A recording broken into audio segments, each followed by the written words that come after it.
आप भी बोलिएगा उनके खिलाफ तो आप पर भी रेड होगा।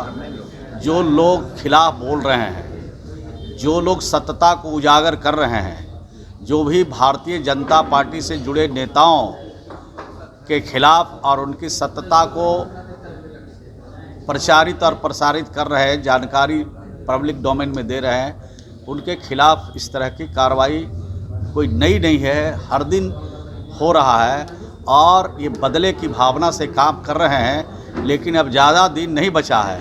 2024 में जब सफाया होगा तब इनको पता चलेगा कि लोगों पर गलत ढंग से कार्रवाई करने का नतीजा क्या होता है। जो लोग गलत काम करेंगे उसका खामियाजा उनको भुगतना पड़ेगा और देश की जनता सब देख रही है।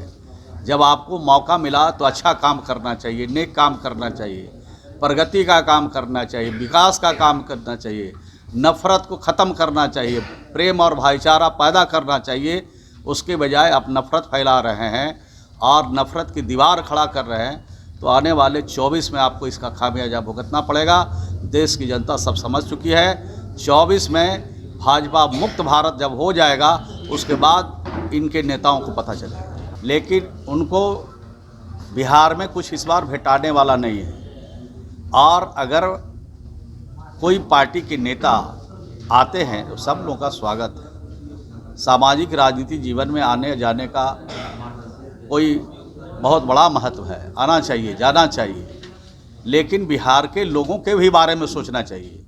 सिर्फ आने से नहीं होगा।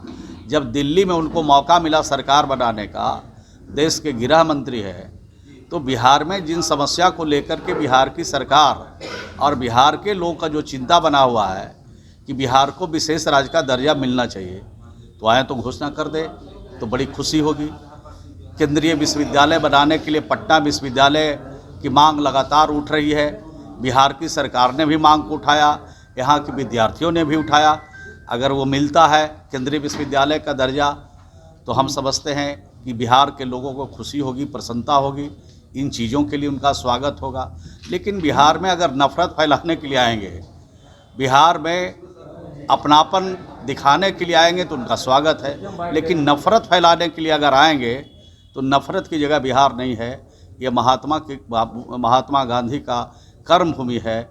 इस कर्म भूमि पर नफ़रत का कोई गुंजाइश नहीं है। क्या बीजेपी नफ़रत की राजनीति करती है? 100 में 100% नफ़रत की राजनीति करती है। अगर मंदिर और मस्जिद उनके जवान से हटा दिया जाए, उनके एजेंडे से हटा दिया जाए, तो उनके पास कुछ नहीं है। सर, मंत्रिमंडल विस्तार को लेकर आप भी तो लगभग 17 साल उनके साथ रहे। नहीं, हम तो रहते हैं, लेकिन हम जो रहते हैं तो हम पूरी चीज़ों को आपस में मिल्लत का, प्रेम का, भाईचारा का पैगाम देते हैं और नफ़रत को हटाते हैं। हमारा कॉमन मिनिमम प्रोग्राम है, उनके एजेंडे पर हम नहीं चलते हैं। हमारा जो कॉमन मिनिमम प्रोग्राम है उसके हिसाब से हम काम करते हैं और चलते हैं।